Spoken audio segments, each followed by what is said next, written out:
Kami dari kelompok 4 mata kuliah perilaku organisasi dengan topik kepemimpinan organisasi yang beranggotakan saya sendiri Lila Rahma NPM 158, Saya Cindy Carissa NPM 157. Saya Nur Fitria NPM 159. Saya Fitri Rohmalia NPM 163. Saya Dia Ananda NPM 164. Di sini kami akan mewawancarai seseorang yang aktif dan berpengalaman dalam memimpin organisasi. Yuk simak videonya. Halo semuanya, jadi hari ini kita akan mewawancarai mengenai kepemimpinan organisasi. Saat ini sedang bersama kami yaitu Mas Saudi. Silakan bisa diperkenalkan. Ya, sebelumnya perkenalkan saya Saudi Sataslur. Saya di sini alumni dari mahasiswa PN Veteran Jawa Timur, khususnya jurusan Administrasi Publik angkatan 2019. Sebelumnya saya pada saat kuliah mengikuti beberapa organisasi baik UKM maupun organisasi Ormawa yang ada di kampus. Yang pertama, saya dulu pernah mengikuti organisasi Pergerakan Mahasiswa Islam Indonesia atau biasa disebut PMII. Yang kedua, saya pernah mengikuti organisasi Ikatan Mahasiswa Lamongan yaitu IKAMALA, organisasi daerah. Yang ketiga, saya juga mendirikan sebagai tim pendiri dari UKM KSR PMI atau Unit Kegiatan Mahasiswa Palang Merah Indonesia di UPN Veteran Jawa Timur. Yang keempat, saya pernah mengikuti himpunan mahasiswa jurusan Administrasi Negara pada saat itu, yaitu IMAGARA. Dan yang terakhir, saya pernah mengikuti Laboratorium Pusat Kajian Administrasi Publik UPN Veteran Jawa Timur. Banyak banget ya pengalaman berorganisasinya Mas Saudi. Ya, oke. Jadi sekarang kita mau tanya-tanya nih ke Mas Saudi.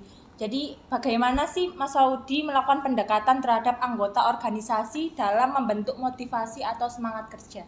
Ya, untuk melakukan pendekatan tentunya kita sebagai pemimpin atau kita sebagai leader dalam suatu organisasi, kita harus melakukan perkenalan atau pendekatan secara menurut saya secara individu terlebih dahulu. Jadi dengan adanya perkenalan nantinya komunikasi yang terjalin antara pemimpin dengan anggotanya akan berjalan dengan sendirinya. Dan di samping itu komunikasi satu dengan lain itu sangat penting karena dalam suatu organisasi itu kan bekerja dengan banyak orang, bukan hanya individu juga. Dan ketika komunikasi berjalan dengan baik, pastinya organisasi tersebut akan berjalan dengan baik juga ke depannya gitu. Baik, pertanyaan selanjutnya.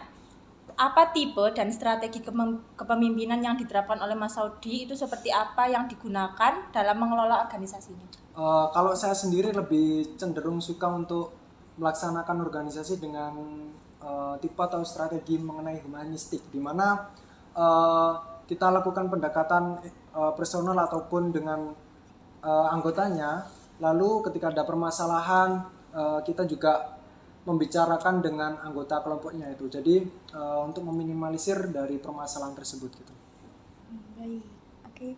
Pertanyaan selanjutnya ya Mas, bagaimana sih Mas Saudi dalam menciptakan suasana lingkungan khususnya dalam organisasi Mas Saudi ini biar kondusif dan khususnya kayak terasa kekeluargaannya tadi? Ya, untuk menciptakan lingkungan organisasi yang tentram lah gitu ya, kita pastinya harus bisa mengetahui ketika ada problematika di anggota kita, entah itu problematika dari internal ataupun eksternal, kita harus bisa mengayomi anggota kita biar rasa kekeluargaan dan juga rasa solidaritas dari organisasi tersebut bisa terjalin dan bisa berkomunikasi dengan baik. Baik, pertanyaan selanjutnya. Bagaimana Anda mengelola konflik yang terjadi dalam organisasi? Ya, untuk mengelola konflik dalam sebuah organisasi, yang pertama ketika ada konflik internal antar anggota, pastinya kita harus memanggil kedua belah pihak, kita tanyai satu persatu terlebih dahulu konfliknya seperti apa. Lalu mungkin kalau dari saya ada saran atau ada masukan, pastinya akan saya bilangkan untuk kebaikan bersama juga. Lalu ketika konflik tersebut agak membesar, pastinya kita harus mendatangkan atau memanggil teman-teman organisasi kita agar membantu dalam penyelesaian ini agar menjadi lebih baik gitu. Lalu, apa yang Anda lakukan jika dalam anggota tim memiliki pemikiran yang berbeda dengan Anda sebagai pemimpin? Ya, ketika saya menjadi pemimpin dan terdapat anggota tim yang memiliki pemikiran berbeda, pastinya kita lihat bagaimana pola pikir dari anggota tersebut, apakah lebih baik dari saya ataupun saya yang kurang. Dalam arti ketika ada masukan pasti kita akan mempertimbangkan lebih lanjut, tetapi kalau misal masukan tersebut kurang sesuai atau malah melenceng, pastinya kita sebagai leader tidak bisa menerima masukan tersebut, seperti itu. Kemudian, adakah pengalaman yang membantu kamu menjadi pemimpin yang lebih baik?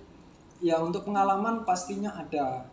Dalam saya mengikuti organisasi tentunya nggak langsung jadi ketua. Pastinya kita pernah berproses dari bawah, jadi anggota, lalu dari kepala divisi, lalu naik sebagai ketua.